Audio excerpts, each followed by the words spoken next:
லட்சுமி எப்படி பார்க்குறீங்க? இப்போ விஜய், சீமான் இப்போ ஒரு பக்கம் பகிரங்கமான அழைப்பு என்டிஏ கொடுக்குறாங்க. முன்பு சீமான் எல்லாம் மிக கடுமையாக விமர்சித்தவர்கள் இப்போ பிரகாஷ் அவர்கள் கோடிட்டு காண்பித்த மாதிரி பெரியாரை எதிர்த்த பிறகு நாங்கள் அவரை வேறொன்னா பார்க்கிறோம் அப்படின்னு பாஜக தரப்புல சொல்லுது. ஆனால் சீமான் அதை இன்னும் எத்தனை திருப்பு தாங்க நான் தனிச்சுன்னு சொல்லணுன்றது விஜய் அவர்களோட நகர்வு. அவங்க புதிய கூட்டணி இன்னும் அதுக்கான வாய்ப்பு இருக்கு அப்படின்னு சொல்றதெல்லாம் பார்க்குறப்ப விஜய் சீமான் என்ன கணக்கு இருக்கும்?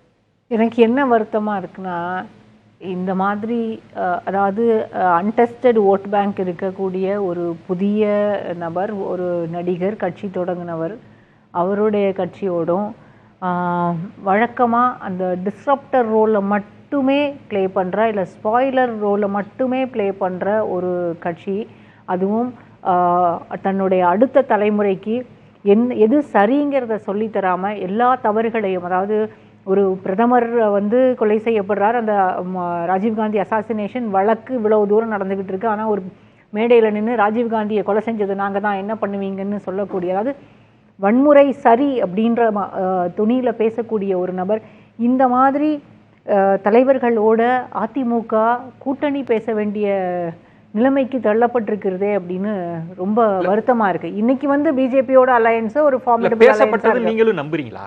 இவனே சொல்றாரு, அதை நான் சொல்லல, நீங்க தான் கேட்டீங்க, உங்களுடைய சேனல்லையும் நீங்க அதை ஒளிபரப்புனீங்க. அதிமுக தரப்புல இருந்து யாரும் அதற்கு நான் முன்னத்தி ஏறுன்னு சொல்றாரு. ஆனால் விஜய் அவர்களோடு அதிமுக தரப்பிலிருந்து கூட்டணி பேசப்பட்டது உண்மை. இதற்கான செய்திகள் எல்லாமே வெளியில் வந்தது.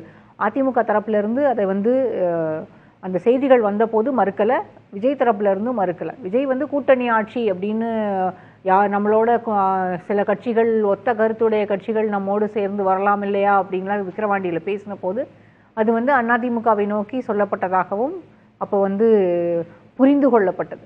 அதிமுக இந்த இரண்டு கட்சிகளோடும் இந்த ரெண்டு தலைவர்களோடும் கூட்டணி பேசுகிற அளவுக்கு ஒரு மெகா கூட்டணி வேணும் அப்படின்றதுக்காக இவர்களோடு கூட்டணி பேசி துணை முதலமைச்சர் பதவியெல்லாம் தரேன்னு சொல்லி ஆஃபர் கொடுக்குற அளவுக்கு அதிமுக இறங்கி போயிருக்காங்க அப்படின்றது அதிமுகவினுடைய பலவீனத்தை பெரிய அளவில் காட்டுது. இன்னைக்கு வேறு வழி இல்லாமல் பாரதிய ஜனதா கட்சியோடு கூட்டணி அமைத்திருக்கிறார்கள் அதிமுக. திமுகவை எதிர்க்கணும் அப்படிங்கிறது ஒன்று தான் நோக்கம். அதற்காக யாரோடு வேண்டுமானாலும் கூட்டணி அப்படிங்கிறது தான் இங்கே ரொம்ப வருத்தம் அளிக்கக்கூடியதாக இருக்குது. சீமான் அவர்களை பொறுத்த வரைக்கும் அவர் கடந்த தேர்தலில் வாங்கின அந்த 8% வாக்குகளை இந்த தேர்தலில் அவரால் தக்க வைக்க முடியுமா அப்படின்னு தெரியல. அந்த இடம் ஒரே ஒரு விளக்கம் மட்டும்தான்.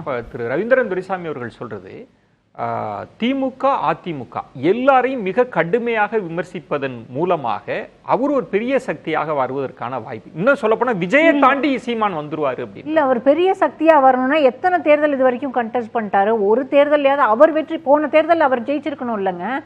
எல்லாரையுமே தானே விமர்சனம் செய்தார். போன தேர்தலையும் பிஜேபியை விமர்சனம் பண்ணாரு, திமுகவையும் விமர்சனம் பண்ணார், அதிமுகவையும் விமர்சனம் பண்ணார். நீங்க சொன்னது போலயே அப்போ அவர் ஜெயிச்சிருக்கலாமே, போன தேர்தலையே ஒரு வெற்றி பெறலையே.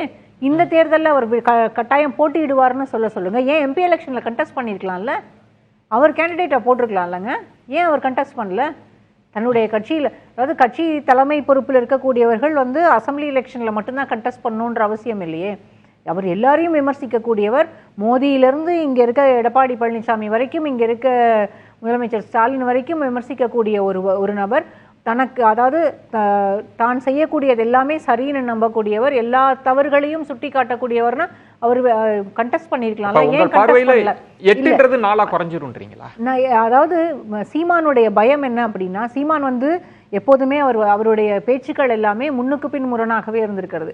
விஜய் எலெக்ஷனுக்கு விஜய் கட்சி தொடங்கின உடனே தம்பின்னு பேசுறாரு. நான் அவரோட அவர் கூட்டணிக்கு கூப்பிட்டா நான் போவேன், நாங்கள் 2 பேரும் பேசிக்கிட்டு இருக்கோம், நல்ல நண்பர்கள்ன்ற துணியில் பேசுகிறார். அடுத்தது கொஞ்ச நாள் கழித்து திரும்பவும் அவரை விமர்சனம் பண்ணுறார். அதுக்கு பிறகு கூட்டணியெல்லாம் இல்லைங்கிறார். இதே போல தான் கமல்ஹாசனையும் போய் சந்தித்தார், ரஜினியை போய் சந்தித்தார். ஏதாவது ஒரு நிலைப்பாடு கரெக்டாக இருக்கணுமா இல்லையா? இப்போ நிர்மலா சீதாராமன் அவர்களை சந்திக்கலைன்னு சொல்கிறார், ஆனால் அவர் சந்தித்தது உண்மை. டெல்லியில் இருக்கக்கூடிய நபர்களோடு பேச்சுவார்த்தை நடத்தியது உண்மை. இல்லைன்னெல்லாம் அது கட்டாயம் உண்மைதான். அவர் இல்லைன்னு மறுக்கலாம், அவர் வெளியில் அதை சொல்ல முடியாது. ஏன்னா அவர் பிஜேபி எதிர்ப்பாளராக அவர் தன்னை காட்டிக்கொள்கிறார், அவ்வளவுதான். சீமானை பொறுத்த வரைக்கும் தமிழ்நாட்டில் எவ்வளவுக்கு எவ்வளவு அடுத்த ஜெனரேஷனை ஸ்பாயில் பண்ண முடியுமோ அவ்வளவுக்கு அவ்வளவு அடுத்த ஜெனரேஷனை ஸ்பாயில் பண்ணியிருக்காரு. வன்முறையை தூண்டக்கூடிய அளவு ஒரு பிரதமரை கொன்றது, அதாவது ராஜீவ்காந்தியை கொன்றது ஒரு துன்பியல் சம்பவம்னு பிரபாகரனே அதை பெரிய அளவுல இந்த பிரஸ் கான்ஃபரன்ஸ்ல பேசல. ஆதங்கத்துல வெடிச்சு பேசுறத பார்க்கலாம்.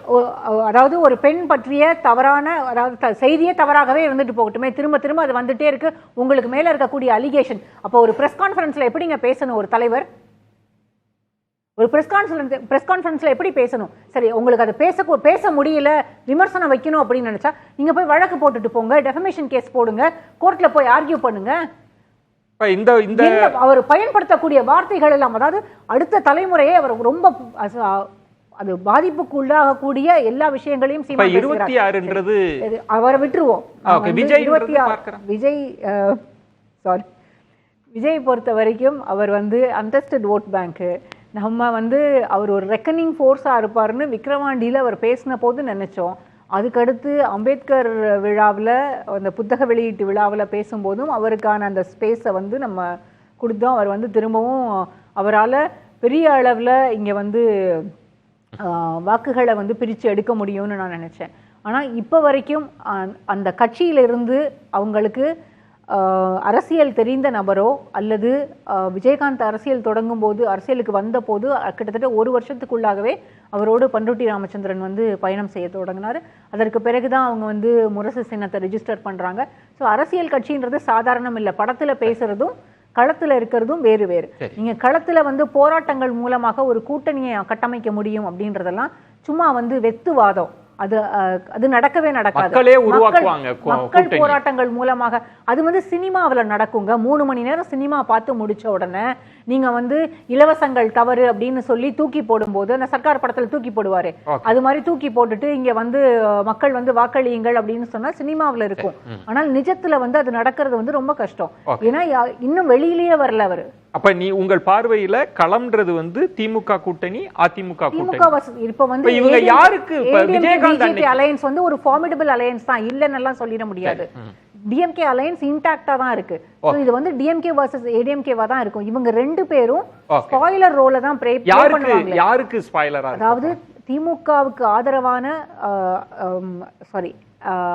ஆன்டி பிஜேபி ஓட்ஸை உடைக்கிறதுக்கான ஸ்பாயிலரா இருப்பாங்க. ஆன்டி பிஜேபி ஓட்ஸை உடைப்பாங்க ஒரு பக்கம். இன்னொரு பக்கம் மைனாரிட்டி ஓட்ஸ் எல்லாத்தையும் உடைக்கிறதுக்கான வேலைகளை விஜய் மூலமாக செய்யறதுக்கான வாய்ப்புகள் இருக்கு.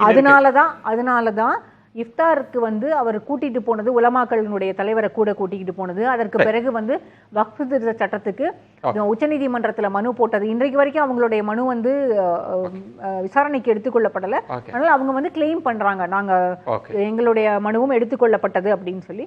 விஜயை பொறுத்த வரைக்கும் அந்த மைனாரிட்டி ஓட் பேங்க் தனக்கு ஒரு ரொம்ப ஃபேவரபிளா இருக்கும்னு நினைக்கிறாரு. ஆனா நாள் நெருங்க தேர்தல் நெருங்க களம் வேறு விதமாக கூட மாறிடலாம். ரவீந்திரன் ரொம்ப சுருக்கமா சீமானை பற்றி கடும் விமர்சனம் இருந்தது. அவங்க விமர்சனம், அவங்க பார்வை, அதை நான் மறுக்க வரல. பட் இதுல குறையும்ன்றாங்க. 8ன்றது 4. பிரகாஷ் அதே தான். நான் அதுல மாறுபடுறேன். 1% தான் சீமான் ஆரம்பிச்சாரு. கமலஹாசன் ரெட்டேலையும் உதயசூரியன் தோக்கடிச்ச பெரிய ஆளு டிடிவி. கமலஹாசன் பெரிய ஸ்டாரு. இன்னைக்கு அவங்க பொசிஷன் என்ன? சீமான் 8ல நிற்கிறாருன்னா, சீமான் விக்கிரவாண்டியில 1.5% தான் எடுத்தாரு. நாங்குநேர்ல ஹரிநாடாரோட குறைவா தான் எடுத்தாரு. எல்லாரும் போட்டு கிண்டல் பண்ணாங்க. அவமானங்களை பற்றி கவலைப்படாம களத்துல நிற்கிறாரு.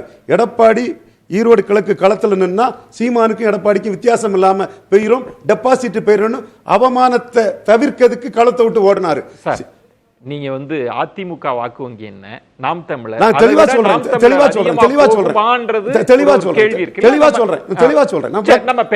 விளக்கம் சொல்லிடுறேன். அடுத்த சுற்றுல 23% தான் ஆற்றல் அரசாங்கம் எடுத்திருந்தாரு.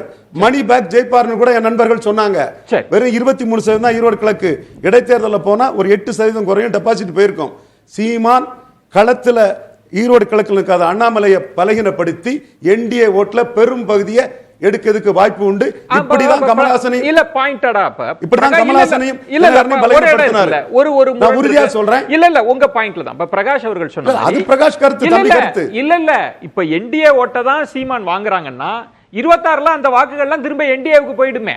அது 14%. ஈரோடு கிழக்குல அண்ணாமலை நிக்காதது பலகீனம். நான் அன்னைக்கும் சொல்றேன், இன்னைக்கும் சொல்றேன். நான் கேக்குறது ரவீந்திரன் துரைசாமி, இப்ப அந்த என்டிஏ வாக்குகள் அது நிக்கல தான் சார். இப்ப திரும்ப எல்லாரும் கூட்டணியோடு நிக்க போறாங்க. அந்த வாக்குகள் என்டிஏவுக்கு போகுமா, சீமானுக்கு போகுமா? சீமான் 10% ஓட்டு அங்க உயர்ந்தார். 16% அதை கேட்கலையே. இல்ல நான் அதான் சொல்ல வரேன். 26ல எங்க போகும்? 26ல சீமான் 16% தகுதியா வருவாரு. லீடர்ஷிப்ல ஈர்ப்பு சக்தி இல்லாத இன்கன்சிஸ்டன்ட் எடப்பாடியை பலகீனப்படுத்தி உயர்வாரு. ஜெயலலிதா இருக்கும்போது 1% இருந்தவர் எடப்பாடியை பலகீனப்படுத்தி தான் 8 வந்திருக்கிறாரு. 40% ஜெயலலிதா இருந்தாங்க. இன்னைக்கு எடப்பாடி 20. மீண்டும் எடப்பாடியை சீமானால பலகீனப்படுத்த முடியும். பல இஷ்யூ பேஸ்டா பலகீனப்படுத்த முடியும். 26 முடிவு பண்ணும். மீண்டும் நான் சொல்றேன். நம்ம எல்லாம் பொறுத்திருந்து பார்க்கலாம் என்ன மக்கள் என்ன நினைக்கிறாங்க.